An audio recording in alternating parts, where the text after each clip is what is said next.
Salut à tous l'équipe, j'espère que vous allez bien. Aujourd'hui, nouvelle vidéo, on va parler de Khamzat Chimaev, de ses problèmes médicaux, ses problèmes de visa. Est-ce qu'il peut devenir champion de l'UFC à votre avis? Je veux vos avis en commentaire, les gars. N'hésitez pas aussi à liker la vidéo, à vous abonner, à mettre les notifications et à venir sur Twitch. Venez sur Twitch comme les frérots qu'on a sur le chat. Venez discuter ensemble. Enfin, venons discuter ensemble de tout, de tous les, un peu les petits croustilles qui se passent en ce moment sur le MMA. N'hésitez pas aussi à aller vous abonner, vous l'avez vu en dessous de l'écran, à tous mes réseaux. Et on va commencer. D'après vous, les gars, est-ce que vous pouvez, en dehors de l'aspect sportif, est-ce que vous pensez que Khamzat Chimaev peut devenir champion de l'UFC? Parce que, je le rappelle, problèmes médicaux là actuellement. Ça veut dire, je ne sais pas si vous avez vu, je vais vous montrer l'image. On va même faire un tour sur live pendant la pause, ça roule Nabil. Ah, ça fait plaisir, Nemesis. Ben, ça va, merci toi et toi, frérot. Donc, comme je disais, problèmes médicaux de la part de Khamzat Chimaev. Je vais vous montrer les photos de suite si vous voulez.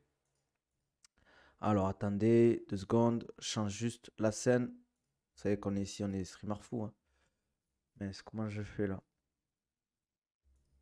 Mince, attendez. Ah ouais, ça bug comme par hasard, quoi. Alors. Moi, j'arrive pas à montrer bizarrement. Je sais pas pourquoi. Attendez, je vais réessayer. Il a fait un tweet ce matin, Hamza, il a l'air ok. Ouais, il avait l'air ok, hein. Ça va les journées mam? Les journées mam. Les journées. Man, MMA, frérot. Ouais, ça va super la forme, boulot à fond. Bon, c'est top. Bon, je vais essayer de trouver une autre. Pourquoi ça me fait juste ça? Juste, je regarde un truc. Pourquoi ça me fait ça? Propriété, Twitch. Bon, tant pis, hein. Je sais pas ce que vous voyez là. Je pense que vous le voyez. Ouais, vous le voyez. Bon, vous avez vu la photo de la sueur, hein? Bon, il a posté ça. Bon, blessure à la main finalement. Après le combat d'Ousmane, beaucoup pensaient que c'était faux. Au final, il a l'air vraiment de s'être blessé au pouce. En fait, souvent, c'est cette partie-là en fait qu'on se blesse à MMA. Je sais pas si vous voyez ma souris. C'est la partie où souvent quand on fait un crochet, parce que c'est pas protégé avec les gants de MMA, donc souvent il suffit que le crochet soit mal fait, ben on se casse le pouce parce que c'est super fragile. Moi par exemple, c'est pareil, moi main gauche, j'ai le pouce, souvent j'ai une blessure. Après ça, j'ai l'impression que c'est une allergie. Je sais pas si vous voyez les plaques qu'il a. Bon, il a été hospitalisé, tout ça. Ça, je pense que c'était après, peut-être après le combat, mais c'est bizarre cette allergie. Je sais pas d'où ça vient, parce qu'il a l'air amoché en fait. Donc je pense que c'est après le combat d'Ousmane. Donc bizarre cette histoire. Donc je sais pas ce que vous en pensez vous, mais c'est chaud, hein. Ça va, on suit le programme Strong cette année. 2024, c'est à moi. Let's go, mon gars. Ça fait plaisir, n'hésite pas si tu as des questions, hein. Donc je sais pas si vous avez bien vu, mais franchement, ça fait peur. En tout cas, il a eu beaucoup de problèmes médicaux, Khamzat, avec quand il avait chopé le Covid, qu'il a failli arrêter sa carrière parce qu'il n'arrivait plus à s'entraîner correctement. Maintenant, cette blessure à la main, et les blessures à la main, ça peut traîner quand même, surtout au niveau du pouce. Cette allergie, alors je sais pas d'où elle vient cette allergie. Bon, il a l'air d'aller mieux. Il a remis une vidéo, des photos et tout. Il a l'air d'aller bien et tout. Mais ça peut être un frein à la carrière parce que il y a aussi le problème des visas. Il a beaucoup de problèmes en fait avec ses visas parce que je pense que, on va dire, sa proximité avec Kadyrov l'empêche d'aller dans certains pays, type les États-Unis et la plupart des pays, on va dire, anglo-saxons. Je pense qu'il est bloqué à ce niveau-là. C'est pour ça qu'il a combattu qu'à Abu Dhabi récemment. Il avait combattu à Abu Dhabi et son dernier combat c'était aux États-Unis encore, je sais plus. C'était contre comment il s'appelle? Ah, le Renoir là qu'il avait lavé, je me rappelle plus les gars. Ah. Bon, vous m'avez compris qui c'était là. Que j'aime bien, je l'aime bien lui, hein. Kevin Holland, je kiffe ce combattant moi. Exactement. Ouais, il enchaîne les problèmes médicaux, mais ça serait bien qu'il explique d'où venait sa réaction allergique car elle est énorme, il est complètement gonflé. Ouais, Hollande, c'était ça. Oh, Kevin Holland, que je kiffe combattre, j'ai hâte de le revoir dans la cage. Mais c'est bizarre cette histoire. Il y en a qui parlent de produits dopants. Ça peut être une réaction, mais bon, je pense qu'il n'aurait pas affiché si c'était les produits dopants. C'était au Nevada contre Hollande. Ok, super, merci pour l'info. T'es, t'es comme Manafa, toi, t'as les bonnes infos, le journeyman. Donc, je sais pas, hein, franchement, en fait, le problème, c'est que là, il aurait pu combattre. Il y a l'UFC en Arabie Saoudite qui va se faire, mais c'est pas un UFC numéroté. Donc, l'UFC va pas positionner une de ses superstars sur un UFC qui est pas numéroté. Et c'est ça la problématique. C'est que pour le moment, aux États-Unis, il peut pas combattre, j'ai l'impression. Alors, je sais pas si c'est des problèmes qui vont durer tout le temps. Je pense qu'il faut qu'il trouve une solution, en tout cas. Manafa, le frère de la propagande, Manel Cap en plus. C'est ça exactement. T'es bien renseigné, toi. T'es bien renseigné. Donc, moi, j'ai peur en vrai pour Hamzat. J'ai peur qu'en fait, la problématique, s'il peut combattre qu'une fois par an, mais il a quel âge? Il a. Ouais, il est comme cela, mais Ron, ça va ou quoi? Il a quel âge? Il va avoir 30 ans. Hamzat, il lui reste 5 ans. Bon, 5 ans, c'est beaucoup. Mais merci Ayoub pour le follow, ça fait plaisir. Mais il a accès à l'espace Schengen, Abu Dhabi, plus Arabie Saoudite, plus Brésil, Singapour et d'autres. Le problème, c'est que des Fight Night. Brésil, c'est. Il n'y a pas un pay-per-view au Brésil, les gars? Après, il pourrait faire un UFC France. Je pense que le prochain UFC France peut être numéroté. Si Benoît Saint-Denis gagne son prochain combat, que Manon Fiorot aussi, ça va être. Et que Cyril gagne son. Ça peut être un UFC numéroté. Ils peuvent faire une ceinture à Paris, avec peut-être Manon Fiorot. euh, un truc comme ça, quoi. Ils ont fait l'UFC 283 là-bas, mais vu comment ça s'est passé, c'est pas dit. Au Brésil, c'était quoi la problématique déjà du Brésil? Qu'il y avait eu quoi? C'était l'ambiance? C'était quoi? Je me souviens que ça avait pas eu. Il y a eu de très mauvais retours du dernier UFC au Brésil. Je sais plus pourquoi. Alors, je sais pas, je crois que c'était l'ambiance, non?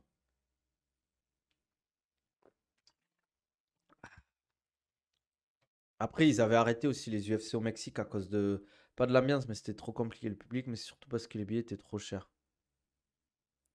C'est les horaires, le problème des numérotés pay-per-view, non. Ben, le problème, c'est que, par exemple, à Abu Dhabi, c'est pas des ultra, des grosses ventes qui font à Abu Dhabi, parce que pour les Américains, ça les intéresse pas, parce que c'est pas leurs horaires. C'est pas des mecs qui ont l'habitude, comme nous, de regarder leur show en plein milieu de matinée ou de l'après-midi. Nous, on a l'habitude d'être regardés en décalé, tout ça.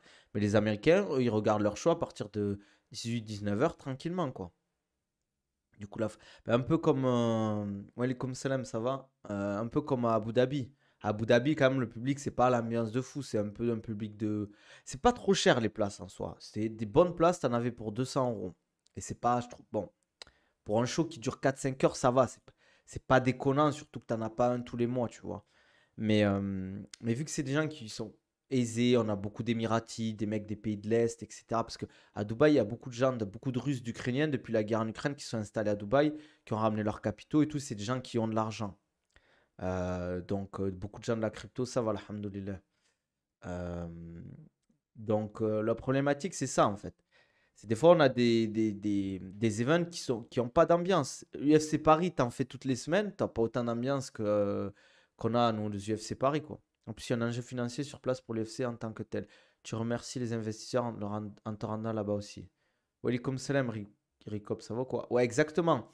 En fait, comment ça s'appelle? L'UFC, ce qu'ils ont avec Abu Dhabi, c'est, je sais pas si vous vous souvenez, pour ceux qui suivaient le MMA à ce moment-là, quand il y a eu le Covid, en fait, Abu Dhabi, ils ont mis en place UFC Fight, UFC Yas Island. Ça veut dire, en fait, ce qu'ils faisaient, c'est qu'ils continuaient les events UFC, mais ils les faisaient à Abu Dhabi. Et c'était un truc ultra contrôlé. Si tu voulais rentrer dans la zone, c'était même pas l'enceinte, c'était la zone où il y avait tous les combattants et tout. Tu étais contrôlé. Si tu étais positif, tu rentrais pas. Ouais, je les ai montrés au début du stream, les photos. Et en fait, vu que ben, ils les ont mis bien à Abu Dhabi à l'UFC, ben, l'UFC a décidé qu'à chaque fois, il leur mettrait des cartes de fou et que ce serait un peu per-view. Après, je pense qu'il y a bien évidemment l'aspect financier, mais ils ont sauvé l'UFC, je pense, à Abu Dhabi, hein, avec ce truc-là, quoi. Ah oui, peut-être il y a des experts en médecine ou pas là dans le chat? Parce que je disais par rapport aux photos de. Ça peut être quoi comme allergie, comme type d'allergie, parce qu'il en a pas parlé. Walaikum salam, IMZKR, ça va quoi? Donc moi j'ai peur en fait, comme je disais, que c'est soucis médicaux. Parce qu'en fait, si il a annoncé, il en a parlé et qu'il a mis des photos, c'est que c'est. Je vais pas dire que c'est grave, mais ça a l'impact sur son entraînement. Parce qu'il a pas l'air d'avoir repris sérieusement l'entraînement. Là j'ai l'impression qu'il est en vacances, il fait du ski, il est allé voir sa famille et tout. Et il y a aussi les problèmes de visa, quoi. Je te dis la vérité, je montre à mon père, ça peut être plein de trucs. Ok, ok. Ouais, c'est ce que je me suis dit. En vrai, les allergies, il peut y avoir tellement de choses. Un médicament, la nourriture. Après, ça a l'air gros quand même, hein. Il faut des analyses biologiques pour en savoir un peu plus. Parce qu'il a l'air bien gonflé, il avait des plaques un peu partout. Et s'il se fait hospitaliser, je pense que c'est pas rien. Après, il n'a pas pris de risque et c'est normal. Mais c'est vrai que ça fait un peu flipper. Il y a des gens qui parlaient de produits dopants. Après, je ne suis pas spécialiste des allergies, donc j'ai pas envie de parler, j'ai pas de grosses connaissances médicales. Puis Abu Dhabi a acheté 10% de Zuffa en 2010 via Flash Entertainment qui appartient au gouvernement. Donc je pense qu'ils ont directement leur mot à dire, surtout qu'ils ont un bout de TKO aussi. Ah, tu vois, je savais pas ça, Journeyman. Tu m'apprends un truc. Ouais, c'est de bonnes infos, quoi. J'étais pas au courant. 10%, c'est pas énorme, mais c'est quand même 10% de l'UFC, c'est pas rien. Donc je pense que, comme tu dis, ils ont leur mot à dire et c'est pour ça qu'à chaque fois, ils ont des grosses cartes. Un peu comme parce qu'ils sont en train de développer le PFL au Moyen-Orient avec l'Arabie Saoudite. Parce que l'Arabie Saoudite a investi, je crois, 500 millions dans le PFL. C'est énorme, 500 millions. Walaikum salam, Youb, ça va ou quoi? En forme? En tout cas, moi, j'ai peur que tout ça, ça l'empêche de combattre, d'être. Parce que, ok, il y a le délire de. Ouais, Manafa, ça va ou quoi? On parlait de toi tout à l'heure en plus. Qu'est-ce que je voulais dire? Ah, j'ai perdu En fait, quand t'es pas actif en tant que combattant, ok, par exemple, quand Leon Edwards, il a dit, ouais, le ring rust, ça n'existe pas. Le ring rust, c'est quand entre guillemets, là, tu rouilles, en fait. Mais c'est vrai que quand t'es pas actif en tant que combattant, la problématique, c'est que tu manques de volume et quand tu es en combat, un vrai combat, en situation de combat, l'expérience et l'habitude fait que tu es beaucoup plus à l'aise. Je vous donne un exemple tout simple. Quelqu'un, tu vas lui dire, tu vas commencer les sports de combat. Tu vas commencer à prendre des coups. Un mec, il va te prendre, il va te soulever, il va être sur toi, il va mettre son poids, il va essayer de t'étouffer, te mettre des frappes. Si tu fais ça tous les jours, si tu fais ça tous les jours, ton corps, ton organisme, comment ça s'appelle? Toi aussi, bien évidemment, ton cerveau, tout ça, il va avoir l'habitude de gérer ce genre de situation de stress. Donc, petit à petit, en fait, tu vas être à l'aise dans l'inconfort. Même si c'est inconfort de se faire taper dessus et tout, ton corps, il va être à l'aise. Donc, tu vas réagir un peu moins. Enfin, il y aura moins de réactions qui vont te fatiguer, etc. Et bien là, c'est pareil. Un combattant, s'il n'est pas dans des situations réelles de combat régulièrement, 2, 3 fois par an, ben, au bout d'un moment, certains, quand ils vont revenir, ben, ils vont se dire, ah ouais, quand même, c'est ça en fait le combat. Ou je suis plus prêt, j'ai pas assez de volume d'entraînement. Mémoire nerveuse. Ouais, il y a tout ça. Après, je vais pas rentrer dans les détails. T'es le mec de la chaîne YouTube. C'est possible. Je crois que c'est le mec de la chaîne YouTube. On parlait de toi, Manafa. On disait que, ben, vu que Journeyman il m'a donné des infos, je disais que vous étiez un peu mes insiders, hein. T'as vu les tâches? Ouais, j'ai montré la photo tout à l'heure. Si vous voulez, je peux vous remontrer. Pour ceux qui n'ont pas vu. Attendez, je vais voir. Attendez. Tac. Ouais, voilà. Pour ceux qui n'ont pas vu, voilà, déjà il avait la gueule amochée. Comme je vous disais tout à l'heure, mes blessures au niveau du pouce. Ça, je crois que c'est après Ousmane.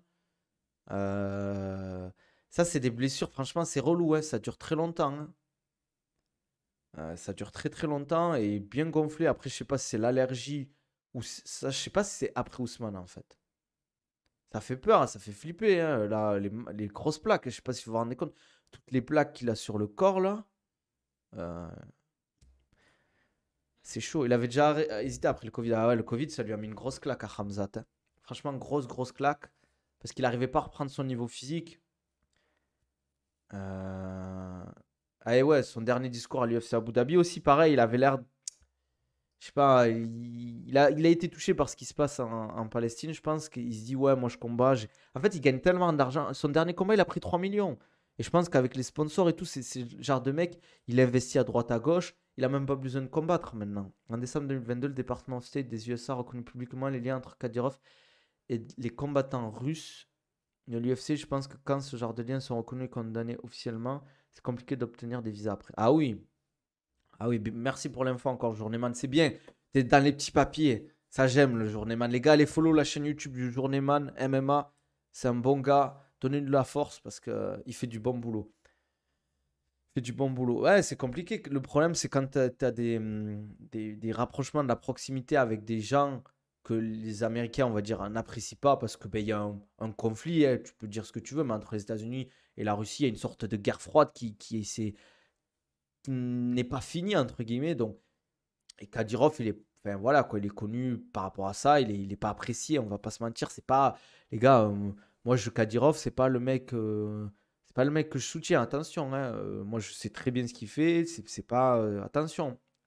Quand vous voyez, les gars, vous pensez vraiment que Khamzat Chimaev va danser devant du public et devant des caméras de son plein gré. Je pense qu'il lui a dit, vas-y, tu nous fais une petite danse tchétchène, Khamzat, là? Et il n'a pas pu dire non. Faut dire les termes. Quand il fait des sparring avec Kadyrov ou ses fils et qu'il se, fait il se laisse se faire allumer, c'est bizarre un peu. C'est bizarre, hein. Après, en plus, c'est nul en fait. Franchement, moi, je sais que je suis une personnalité politique. Par exemple, on va dire, je suis le boss d'un pays. Je vois un combattant qui vient de mon pays. Je ne vais pas lui dire, viens, on fait un sparring et on filme. C'est débile. À part humilier le combattant, qu'est-ce que ça va faire? Moi, je veux dire, ben vas-y, on mange ensemble, on peut discuter, on boit un verre, nani, voilà, des trucs comme ça. Je vais pas me dire, je vais faire un sparring avec un combattant qui est censé m'humilier en 15 secondes, mais il va pas le faire, lui. C'est comme quand tu... Merci Abdel, merci Abdel, welcome salam, merci pour le subprime. Je croyais que t'avais pas un sou. Mais je sais pas, j'ai pas compris. C'est comme moi, si je vais, je sais pas, faire du foot ou boxer avec mon petit cousin de 8 ans, je vais même pas le toucher. Je vais faire en sorte de faire des esquives, mais je vais le laisser travailler, je vais le laisser s'amuser. De temps en temps, je vais quand même faire un petit truc, mais je vais pas l'allumer. Mais c'est pareil pour Hamzat, quoi. Ça se voit après au quartier, il va lâcher des.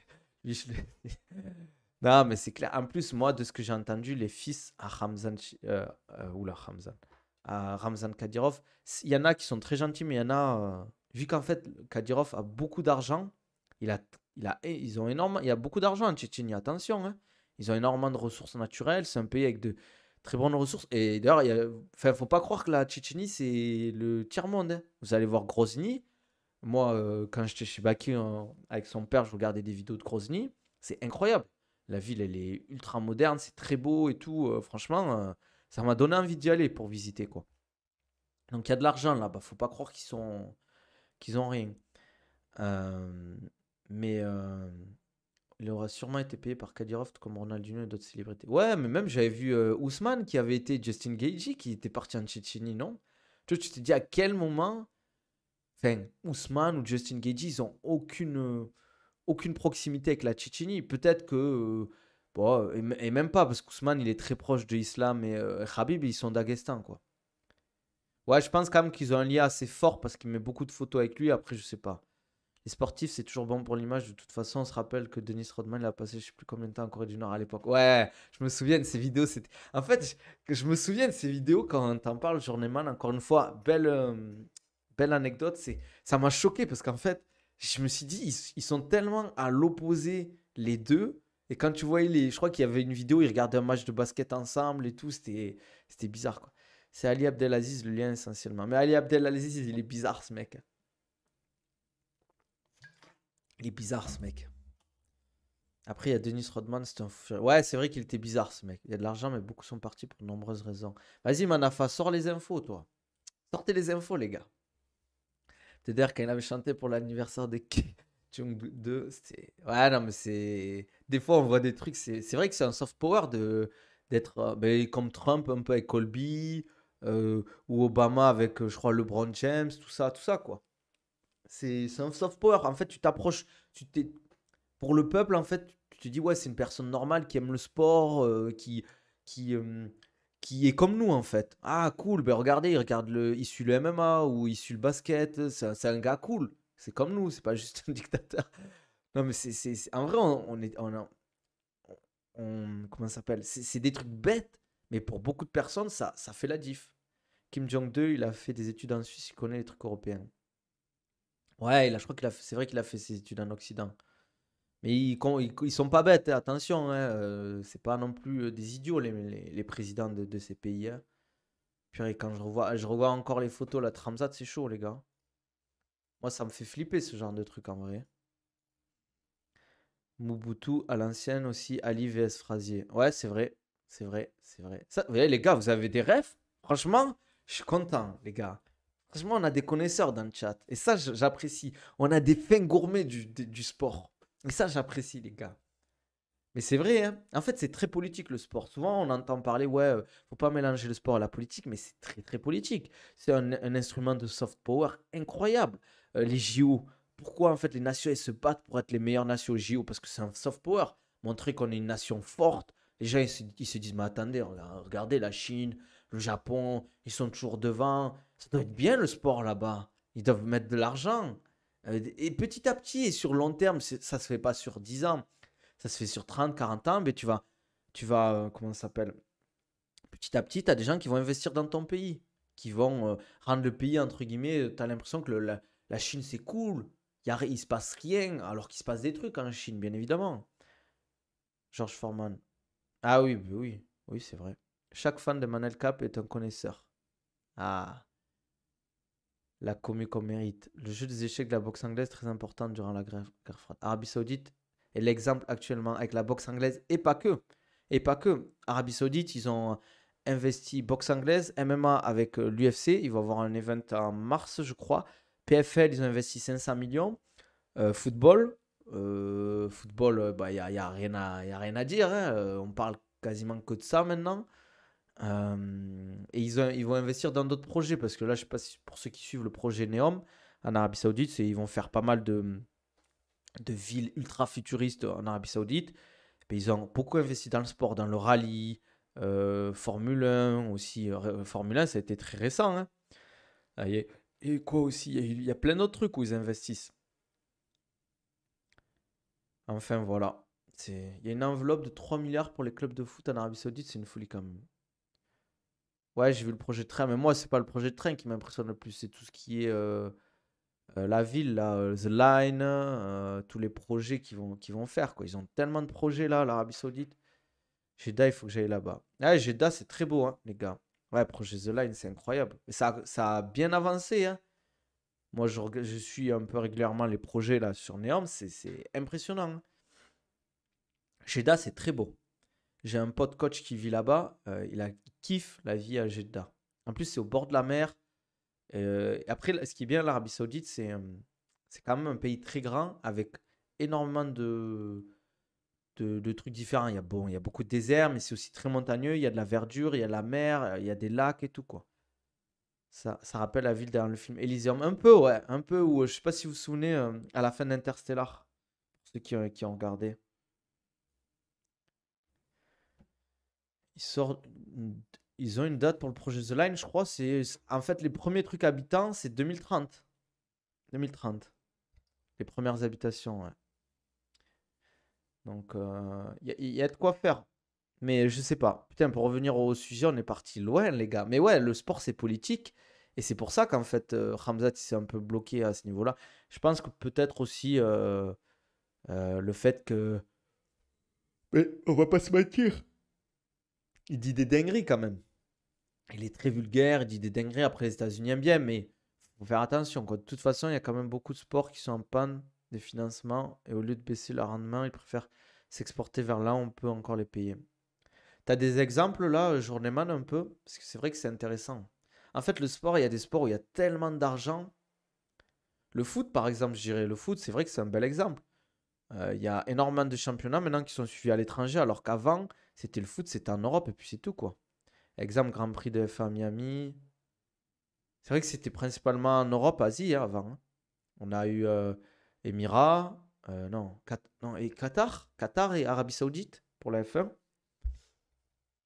On a le foot aussi maintenant, en vrai.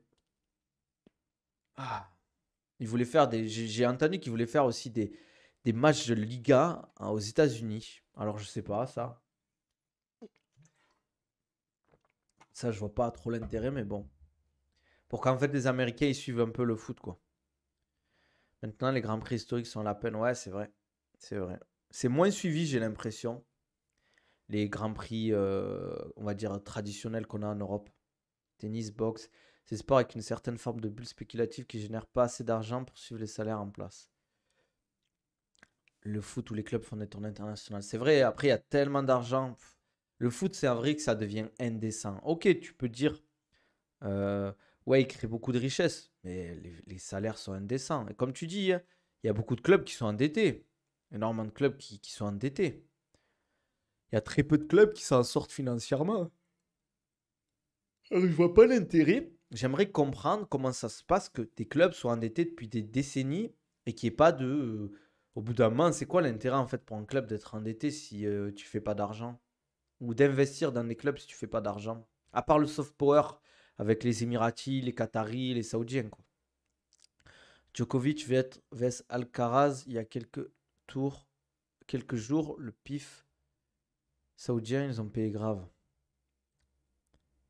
Ouais, mais d'ailleurs, les gars, à l'avenir, ça va être Moyen-Orient, Asie, hein, parce que eux, ils ont de l'argent à dépenser et pour rendre attractif leur pays, ils sont obligés d'investir là-dedans. Après, c'est pas le, la F1 maintenant, ils choisissent où il y a le plus gros chèque. Le circuit de Monaco est menacé car ça rapporte pas assez pour la F1. Bah ouais, mais pourtant, c'est emblématique, hein, le Grand Prix de Monaco. Moi, je l'ai vu, enfin, je l'ai vu. Je l'ai vu de loin, enfin de haut surtout, parce que j'avais une formation à Monaco. Et c'était pendant le Grand Prix.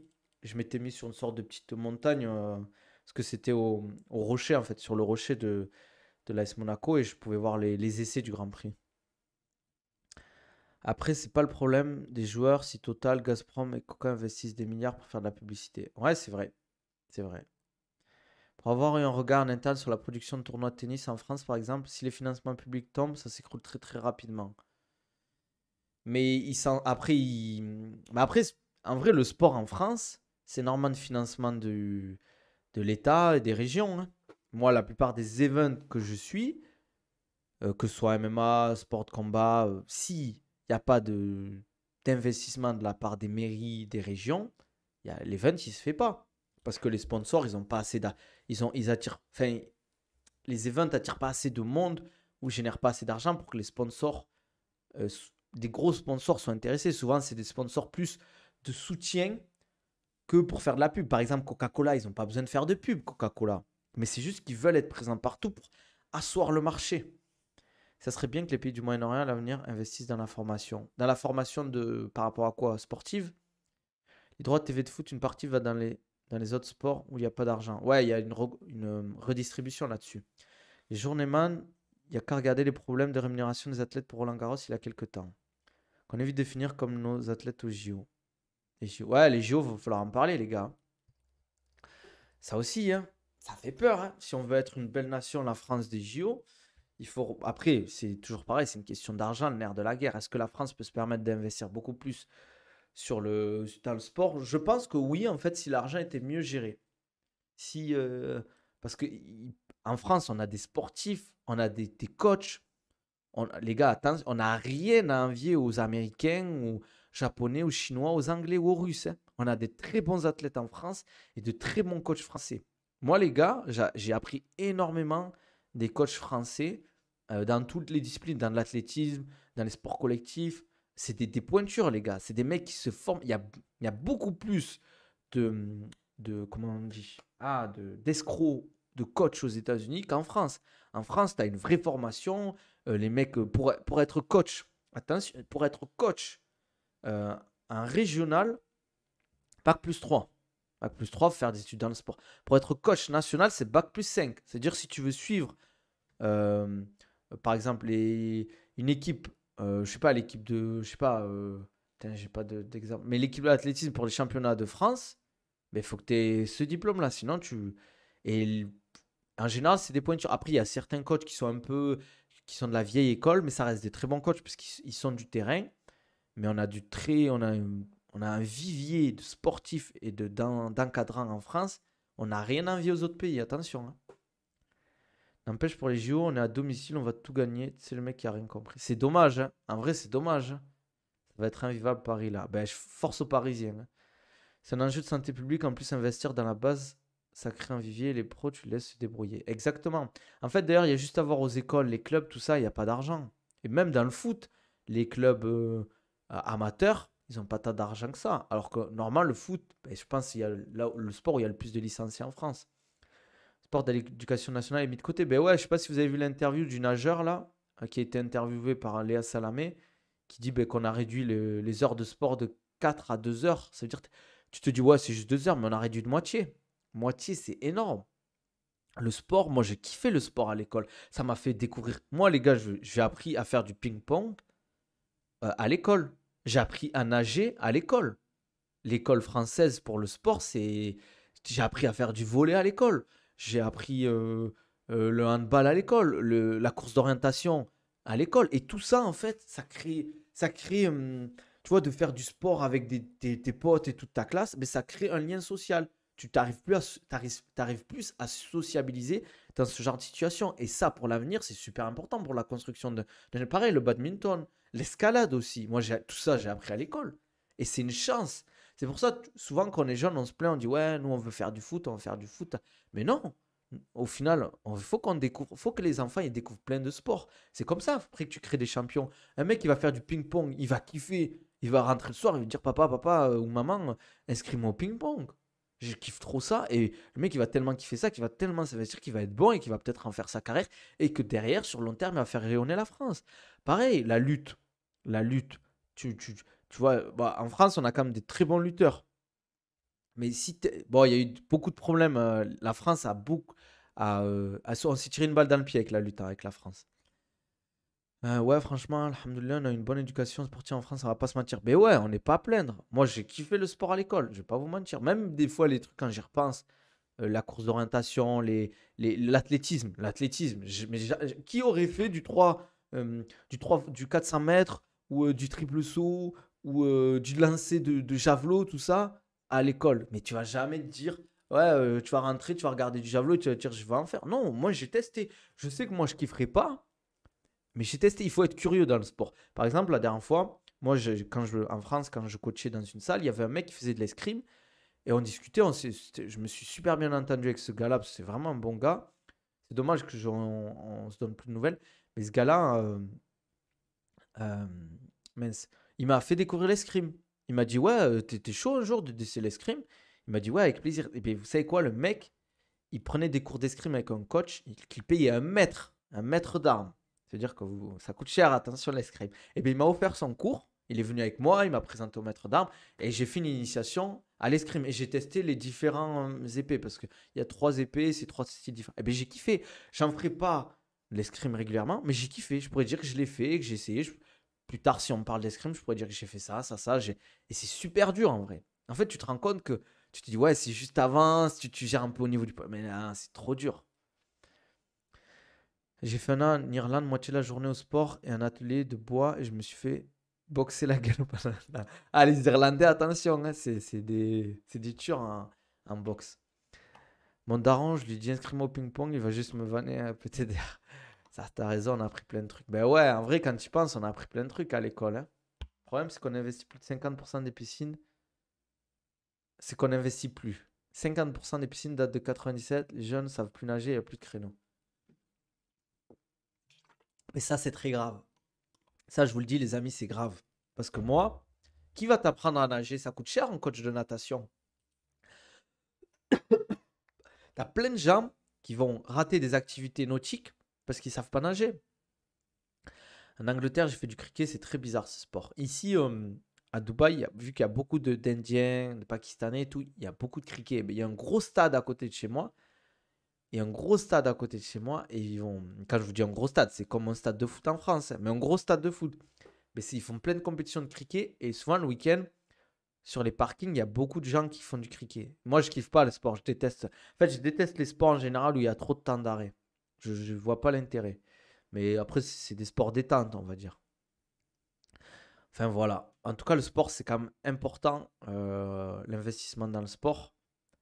Et c'est dommage parce que les JO, c'est quand même une vitrine pour la France. Et si on invite le monde entier à venir chez nous, déjà, c'est catastrophique au niveau de l'organisation et tout. Et qu'en plus de ça, ben, je vais pas dire ridicule parce qu'il faut rendre à César ce qui est à César. On a quand même de très bons athlètes en France. On va avoir des médailles. Peut-être que, je pense plus que la dernière fois. Parce qu'on est à domicile, mais on ne fera pas partie des top 5 nations. Pour moi, ça sera Chine, États-Unis, Russie, Japon, Angleterre. Qui j'oublie aussi. J'ai l'impression que j'oublie quelqu'un, les gars. De toute façon, un collégien, il a pas 8 heures d'attention à se poser dans une salle. Combien d'heures de concentration effective a-t-il en vrai? 3 heures de sport par jour l'après-midi, ça serait bien mieux. On est d'accord. Pour moi, les cours, ça devrait être 9 heures, midi et demi, et après sport. Après sport. Et tu peut-être un peu réduire les vacances. Peut-être un tout petit peu réduire les vacances, je sais pas. Ou mais voilà. C'est pas, en vrai, on a beaucoup d'heures en France et c'est pas pour autant qu'on est meilleur que les autres pays. Par contre, en sport, on se fait tuer. par les Américains, par les Anglais, parce qu'ils accordent beaucoup plus d'importance au sport. Tu regardes en Nouvelle-Zélande. Moi, je devais y aller en Enfin, je voulais y aller en Nouvelle-Zélande. J'avais projet d'y aller pour passer 6 mois là-bas pour apprendre du sport là-bas, parce qu'ils ont une science du sport en Nouvelle-Zélande. C'est un petit pays, mais ils sont très grands dans le sport. En Nouvelle-Zélande, c'est trop. C'est trop les infrastructures, les connaissances, la formation des coachs et les athlètes. C'était très grands sportifs, les Néo-Zélandais. C'est juste que c'est un petit pays. Je pense que ça va être catastrophique. La Russie, comme JO, non, enfin, ils sont. Ouais, Allemagne, j'ai oublié. En gros, les combattants russes, ils vont pouvoir venir, mais ils ne pourront pas mettre le drapeau russe. En tout cas, représenter la Russie. Ouais, Allemagne, c'est vrai, Allemagne. Attention, Allemagne, ils sont très très chauds aussi. C'est comment le sport chez les enfants, ados à Dubaï, l'obésité m'avait choqué en vacances. C'est vrai qu'il y a un problème d'obésité dans les pays du Moyen-Orient parce qu'en fait, c'est des pays où tu marches peu parce qu'il fait chaud, donc tu es souvent en voiture. C'est des grandes villes avec des grandes distances. Euh, et c'est pas comme en France où on marche beaucoup, on va pas se mentir. Mais ils investissent énormément dans le sport. Ici, le sport, c'est super important parce qu'en fait, ils finissent l'école très tôt, je crois, à 14h30, ils ont fini l'école. Et souvent, ils font leurs activités sportives, que ce soit en club ou à l'école. Ils investissent énormément dans le sport. Par exemple, je vous donne un exemple. Moi, un pote à moi, son fils, il voulait l'inscrire au JJB. Et bien, la municipalité de Dubaï propose des cours gratuits de JJB. Tant que tu amènes ton kimono pour ton enfant, ben, tu ne payes pas. Après, tu peux aller dans des salles, bien évidemment, mais après, c'est un peu cher. Enfin, c'est un peu cher. C'est cher le sport pour les enfants à Dubaï. En Irlande, on a joué un truc qui s'appelle le hurling. C'est un sport bizarre qui se joue avec une crosse, une espèce de mélange de rugby, baseball et foot. C'est très particulier. Ah ben, je regarderai après le stream, m'intéresse. C'est cool que tu aies fait des cours en Irlande. Ça, c'est vraiment un truc que j'aurais aimé faire quand j'étais jeune, c'est faire mes études à l'étranger. Franchement, je regrette tellement. Et j'espère que mes enfants ils auront la possibilité de faire des études à l'étranger parce que je pense que ça t'ouvre l'esprit de rencontrer d'autres cultures, d'autres personnes, d'autres langues, tout ça, tout ça. Et je pense que c'est bien ça. Change de coopérative agricole, zéro blague. C'est lourd en vrai, Journeyman. En vrai, c'est lourd, je trouve. T'as de bons souvenirs, je suppose, de l'Irlande. T'as peut-être gardé des contacts. En plus, ça reste un beau pays, je trouve, hein.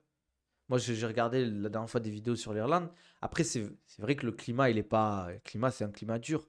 Mais il y a de très belles contrées là-bas, je trouve. Ils ont un beau pays, les Irlandais.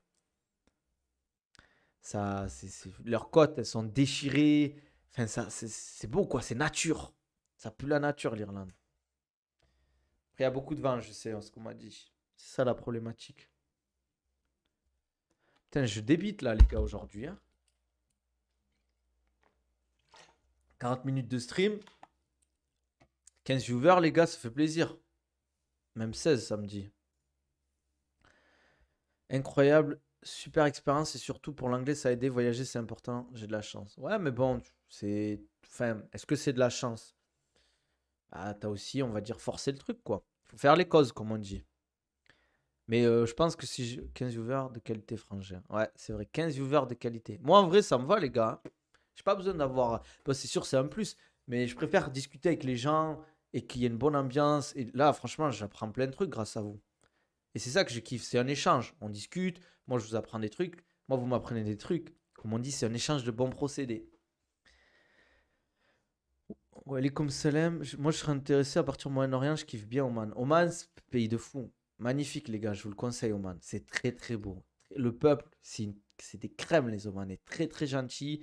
Le pays est vraiment magnifique, super préservé, ultra propre, ultra sûr. C'est mon meilleur voyage, Oman. Vraiment, ouah, j'ai pris une claque là-bas.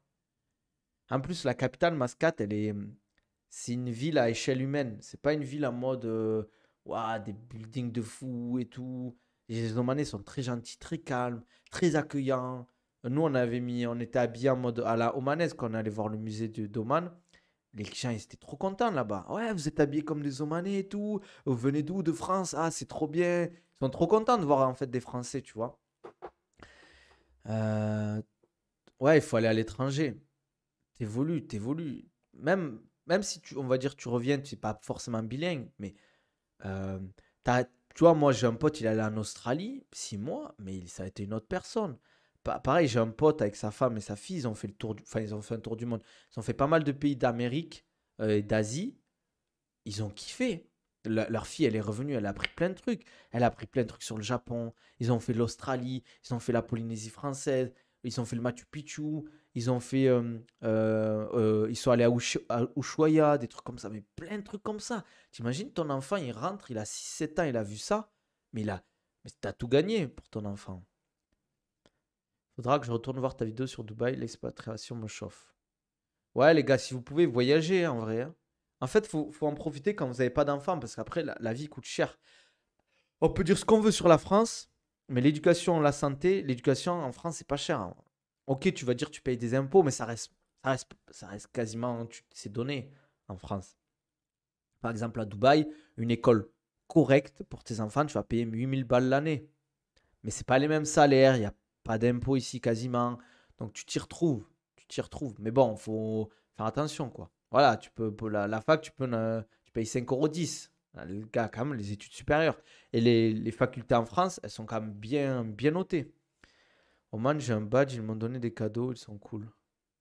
Un badge? Comment ça? Canada et après Dubaï. Moi, le seul problème du Canada, c'est le froid. Après, c'est un très beau pays, le Canada aussi, hein, mais j'ai du mal avec le froid. Là, par exemple, je discutais avec un frérot. Il m'a dit que son frère, il vit à Montréal. Ça fait 2 semaines, il n'avait pas vu le soleil, quoi. Moi la météo, ça joue beaucoup sur mon humeur. Tu sors, tu vois qu'il fait super beau, tu as le soleil et tout. Tu as trop envie de faire des trucs. MDR, quand t'es boursier, je reconnais le montant du chèque lors de l'inscription. Ouais, c'est ça, hein. Il abuse. Ouais, peut-être qu'il abuse après, je sais pas, hein. C'est souvent les clichés. Souvent les clichés, comme à Dubaï, c'est vrai qu'aux Émirats, quand en été, il fait très chaud. Il fait très très chaud. Tu te balades pas dans la rue en plein après-midi. Voilà, quoi, où tu restes pas 1 heure au soleil. Mais tout est adapté pour la chaleur. Et comme au Canada, tout est adapté pour le froid. Première année, j'ai failli payer en cash. Il voulait pas. Quoi, les 5,10 €? Il voulait que tu payes un chèque. Ah, je pense que c'est pour la comptabilité. C'est plus simple qu'avoir du liquide. C'est vrai que les chèques, c'est très français hein, quand on y pense. Mais ouais, moi, si je vous conseille, pas forcément pour votre vie ou pour très longtemps, mais vous partez 3 4 ans à l'étranger. Après, faut toujours se nourrir. Il faut que ce soit intéressant, que ce soit personnellement, professionnellement, tout ça. Il faut qu'il y ait un projet derrière. Peut-être apprendre une langue, travailler dans une entreprise qui va faire exploser votre CV, créer un réseau. Par exemple, il y a des gens qui partent à Singapour, ils sont un réseau de fous. Ils travaillent dans des boîtes qui sont super bien payées. Après, ils reviennent en France, ils peuvent négocier n'importe quoi. C'est les boîtes qui viennent à toi. Je fais mon master cette année, je kifferais bosser au Moyen-Orient, ça. Tu peux, hein. Après, bon, ça dépend quel master tu fais, mais franchement, il y a du boulot, les gars, ici. Pour ceux que ça intéresse, vos PVT. C'est quoi ça, PVT? J'avoue que quand j'y repense, parfois, j'ai quand même fait 5 ans d'études pour 25 balles, c'est une folie. Mais ouais, hein, Les gars, comme j'ai dit, hein, on peut dire ce qu'on veut de la France, mais niveau éducation, c'est du... On va pas se plaindre, hein. Des visas ouverts 2 ans avec plusieurs destinations. Ah, je connaissais pas. Frère, j'ai découvert le Kosovo l'an dernier. Magnifique pays, 95% musulmans. Ce côté, la population, c'est une crème. Kosovo, attends, c'est à côté de la Bosnie, ça, ou de la Serbie, Kosovo? C'est petit, non? Kosovo. Qu'est-ce que tu faisais au Kosovo, frérot? T'es parti en vacances en mode. Moi, il y a plein de pays de l'Est que je kifferais faire. Il y avait un pays de l'Est, je sais plus c'était quoi, là. Où il y a des montagnes et des forêts de malades mentales. Déjà, l'Autriche, j'aurais. Bon, c'est pas vraiment un pays de l'Est, l'Autriche. Mais l'Autriche, je kifferais faire l'Autriche. Les pays scandinaves aussi. Islande. Et il y a un pays, purée, je sais plus c'est quoi, là. Euh, C'est un I, ça se finit en vie ou un truc comme ça. Mais j'ai vu des vidéos sur Insta et TikTok, c'était incroyable. T'as l'impression que t'étais sur un autre monde. Je dis, mais c'est incroyable. Bosnie, ça a l'air beau. Bosnie, ça a l'air très bon. République tchèque, je vais me faire un octagone cette année. Faut monter une équipe. Ah ouais. Mais je pense que les gars, si vous faites ça, je pense essayer de prendre des vacances. Vous faites 1 semaine de vacances en République tchèque et après vous faites l'octagone. Moldavie peut-être. Moldavie, ouais. Mais c'était vraiment magnifique. Et on voulait se faire avec des potes une sorte de road trip. On loue une voiture, on va dans des montagnes, on fait des randos dans les forêts et tout. Estonie, peut-être. C'est pas les 3 pays d'en haut, là, Lettonie, enfin, Estonie, non, tout ça, là. Croatie, c'est magnifique, Albanie aussi. Mais d'ailleurs, il y a un vrai voyager, les gars, si vous pouvez. Il y a trop de pays. La Laponie, je kifferais faire. Mais je crois que le plus intéressant, c'est la Laponie finlandaise. J'ai mon pote, il est allé avec sa femme et sa fille, ils ont kiffé de fou. Après, c'est cher, hein, les gars. Attention, hein. Pays scandinave, c'est très très cher. C'est, Après, c'est très très cher. Faut y aller si vous avez des moyens, si vous faites attention, mais faut se préparer, quoi. Les gens, ils vivent bien là-bas, donc forcément, c'est cher. Mais je kifferais faire les pays scandinaves. J'ai fait Laponie, Finlande, magique. Ouais, mais ils m'ont montré des vidéos, c'était incroyable. Ils avaient loué une sorte de, comment on dit, de chalet. Il y avait un guide qui leur faisait des activités tous les jours, même pour leur fille et tout, c'est trop bien. Quand tu sors de la France, tu vois comment on est, les sauvages en France, à quel point le monde est tranquille et magnifique. D'ailleurs, ça dépend où tu vas après. Portugal, très beau. Moi, j'ai fait le sud du Portugal, incroyable. Albufeira, Faro. On m'a dit que Lisbonne, c'était magnifique aussi. Après, la France, les gars, c'est un pays incroyable, hein. T'as tout. T'as tout. T'as des forêts, des montagnes, t'as des plages, t'as l'océan, t'as la Bretagne. Comment ça s'appelle? Savoie, c'est quoi déjà le truc? La Savoie? On dit la Savoie. En fait, toute la chaîne de montagnes des Alpes, des Pyrénées. euh, c'est trop. En vrai, la France, c'est juste que c'est cher, je trouve, le tourisme en France. J'ai eu la chance de couvrir pas mal d'événements du Glory cette année. J'ai pu aller en Bulgarie, très très beau. Bulgarie. Bulgarie, jamais fait. Savoie, incroyable, les gars. Moi, je kiffe la Savoie. Moi, d'ailleurs, je kiffe les montagnes, en vrai. Je kiffe la montagne. Je sais pas, il y a un truc. Les randonnées, ouais, les lacs. Moi, j'étais allé chez un pote, il avait un chalet de sa famille. Et autour d'eux, il y avait des montagnes. Et c'était vraiment magnifique. En fait, je sais pas, cette ambiance, ce truc. Ouais, l'Ardèche aussi, c'est très très beau, l'Ardèche. C'est magnifique, l'Ardèche. On a des régions en France. Bah, pour moi, la France, c'est un des plus beaux pays du monde. C'est top 5 ou top 3 pays, plus beaux pays du monde. En termes de les infrastructures, enfin, pas les infrastructures, l'architecture, les villages français, c'est incroyable. C'est incroyable, les villages français. Moi, des fois, je suis allé dans des villages à côté de chez moi. Moi, je suis de Castres, c'est à 1 heure de Toulouse. Il y a un village qui s'appelle Lautrec. Là-bas, la spécialité, c'est l'ail. Et il y a des moulins là-bas, les gars. C'est incroyable. C'est trop beau. C'est trop beau. T'as l'impression, je sais pas, pour ceux qui ont joué au jeu The Witcher. Bon, là, on parle un peu de jeux vidéo, on parle même plus de MMA, les gars, mais c'est intéressant. On dirait Toussaint un peu. C'est magnifique. Vous savez, des tips pour voyager, application, site, big up à Maza, mais ah ouais, tu connais Sengodance. Ah ouais, les gars, il y a des mecs du sud-ouest là. C'est lourd, ça fait plaisir. Mazamé, Mazamé, il y a un microclimat. Quand t'arrives là-bas, il fait jamais beau, quoi. Carcassonne, mais la cité de Carcassonne, les gars. Cité de Carcassonne. Les gars, la cité de Carcassonne, c'est une dinguerie. Quand je suis allé, première fois que je suis allé à la cité de Carcassonne, j'ai vu un tournoi de Béour. Je sais pas ce que vous voyez, le Béour. C'est les combats là avec des armures et des épées. Mec, c'était incroyable. Dans la cité de Carcassonne, ils ont organisé. Mais c'était trop stylé. T'avais l'impression que t'étais dans Games of Thrones. Et même, je me souviens, je crois que ça a été annulé, mais ils voulaient organiser un repas avec les acteurs Games of Thrones en mode RP médiéval. En mode dans la cité de Carcassonne, ils changent la cité. Ils font un big banquet avec des activités et tout quoi. Cité de Carcassonne, c'est. Je connais pas Merceau aussi. Mais c'était incroyable. Des applications pour voyager, site. Pour les vols, je dirais Skyscanner. C'est un bon comparateur de vol. Euh, Après, ce qui est important pour voyager, c'est de se renseigner auprès des gens qui ont déjà voyagé là-bas et qui font pas des voyages en mode de touriste. Parce que moi, par exemple, quand je suis allé au Oman, je me suis renseigné un mec qui a fait ses études là-bas 2 ans et qui va plusieurs fois en vacances. Il m'a donné plein d'infos en fait sur des trucs à faire, des restos, des activités et tout. Et il te donnera plein de conseils en fait pour éviter les erreurs. Par exemple, moi, je regarde beaucoup la Malaisie en ce moment. Et je suis en compte sur Instagram, c'est Vivre en Malaisie. Et il te donne plein de petits conseils de qu'est-ce qu'il faut éviter, qu'est-ce qu'il faut faire, les trucs à privilégier, faire attention à ces pièges-là. Les gars, vous êtes pas chaud, on s'organise un tour entraînement le matin, visite découverte l'après-midi. Ah, ça serait lourd, hein, en vrai. Mais il faisait ça, je sais pas s'il fait toujours Nicolas Renier avec le Brésil et le grappling. Il faisait entre guillemets des camps. Tu partais au Brésil 2 semaines. Il faisait un entraînement le matin, très tôt, vers 8 9 heures. Et après, toute la journée, ben, tu faisais des visites avec lui. À Rio, tu faisais plein de trucs. Tu allais à la plage, des trucs comme ça. Et le soir, tu avais un autre entraînement. Et dans des clubs au Brésil. Donc, tu vas progresser en sol. Tu vas te taper avec des Brésiliens qui se la tuent et qui vont se dire: oh, les Frenchies, là, on va les fumer. et en même temps, tu fais du tourisme au Brésil. C'est cool, quoi. Supervisé par Nabil. Ah, moi, les gars, je déteste organiser les voyages et les trucs. Rien qu'organiser un five avec des gens, ça me saoule. Malaisie, je kifferais aussi. Ah, Malaisie, c'est incroyable comme pays. Brésil, ça doit être très très beau. Brésil, au début, j'étais pas chaud, mais plus avec le temps, ça me donne de plus en plus envie. Parce qu'en fait, c'est mal vendu. Le problème, c'est que c'est mal vendu à cause des séries, des films de gangsters. T'as l'impression que Rio de Janeiro, tu te vas balader, tu vas voir des mecs avec des Uzi qui vont te tirer dessus ou qui vont te braquer. Après, bien évidemment, c'est des pays où il faut faire attention. C'est comme le Mexique, il y a certaines zones, il faut faire attention. Mais je pense que si tu fais pas d'erreur, tu vas kiffer le Brésil. Bahia, incroyable, je te conseille, c'est au Brésil. Si un jour j'irai au Brésil, d'ailleurs, je demanderai, hein.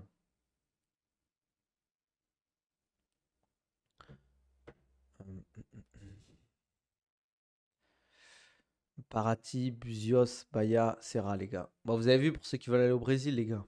Surtout le climat politique est un peu tendu depuis quelques années, là, donc peut-être c'est un peu moins tentant. Les Five à Size, on n'était jamais assez. Ah, tu connais, frérot. Tu connais, hein. Les Five de Size. Chérie.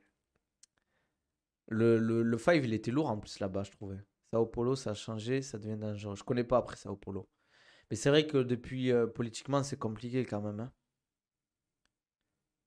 Politica tout plus vingue. Franchement, c'est vrai que le Brésil, moi, je kifferais faire quand même. En fait, il y a trop de pays que j'aimerais trop faire. Moi, si je pouvais, je voyagerais partout. Je voyagerais partout. Après, le seul problème de trop voyager, c'est la stabilité. J'aime bien avoir mon chez moi, mes habitudes et mon chat aussi. Si je voyage tout le temps, je verrai jamais mon chat. Moi, je kiffe mon chat, moi. Si j'étais pété de thunes, mon chat, je le prendrais partout avec moi, mais laisse tomber, c'est trop de complications. Comment j'ai galéré à ramener mon chat ici, les gars, Ouah, ça a été une galère, hein. Une galère de fou.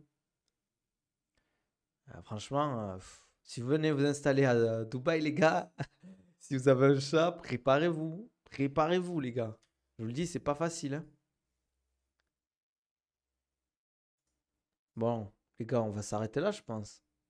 On a bien discuté, un stream de 1 heure quasiment. On a fait des bonnes stats, comme d'hab, grâce à vous. Franchement, les gars, j'ai kiffé ce stream. Je vous le dis. Merci à vous. C'est bien évidemment, c'est principalement grâce à vous, parce que sinon, je parlerais tout seul comme un fou. Mais j'ai l'impression que les streams entre midi et 2, vous kiffez, les gars. Qu'est-ce qui se passe? Qu'est-ce qui se passe? Vous venez plus le midi que le soir, j'ai l'impression. C'est les horaires qui vous. C'est trop tôt, 18 h, les gars, pour vous? Parce qu'en fait, moi, j'ai plus 3 à Dubaï. En fait, si je stream pour 18 h, ça va faire 22 h. J'aime bien après le soir me mater une petite série et tout, quoi. Mais je pense que je vais les faire maintenant, à 15 h, hein, les streams, si je peux, hein. On aime ce poulet. Ah, on l'aime ce poulet. Ah, merci, les gars. C'est moi qui vous remercie, bien sûr, hein. On reçoit pas de notif, les refs. On reçoit pas de notif. C'est bizarre. Tu as mis les notifs sur le truc? Parce que normalement, tu peux les désactiver, mais je crois que tu peux les avoir, quoi. Mais voilà.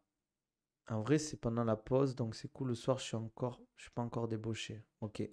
Ben, je vais essayer d'en faire plus entre midi et 2 alors. Et quand je peux pas, je les ferai les soirs à 18 h. J'ai l'impression qu'il y a plus de monde, que ça vous. Voilà quoi. C'est plus. Je vais pas vous mentir, les gars. Moi, j'aime bien me parler, mais quand je parle tout seul, au bout d'un moment, des fois, je commence les streams, je vois qu'on est trois, il y a personne qui parle dans le chat. Je suis comme ça. Ah ouais, ça va être dur aujourd'hui. Mais bon, c'est cool. Bon, les gars, on va s'arrêter là. En tout cas, prenez soin de vous. Sur YouTube, les gars, pour le replay, n'hésitez pas à vous abonner. Vous me likez la vidéo, ça m'aide beaucoup. Ça vous prend 1 seconde de liker. Abonnez-vous à la chaîne. Venez sur Twitch, les gars. Regardez, on s'est bien amusé, on a bien discuté. Vous allez faire des rencontres. Allez suivre les Journeyman. Putain, pourquoi c'est Journeyman ou Journeyman? Journeyman MMA sur YouTube, les gars. C'est le boss. D'ailleurs, un jour, on regardera un de ces reportages en live. J'espère que tu vas pas me strike mon reportage, mon Twitch. En tout cas, prenez soin de vous, allez le follow. N'hésitez pas aussi à me follow sur les réseaux. Prenez soin de vous. Et demain, on restream. Et je compte sur vous pour aller voir les vidéos du frérot Journeyman MMA.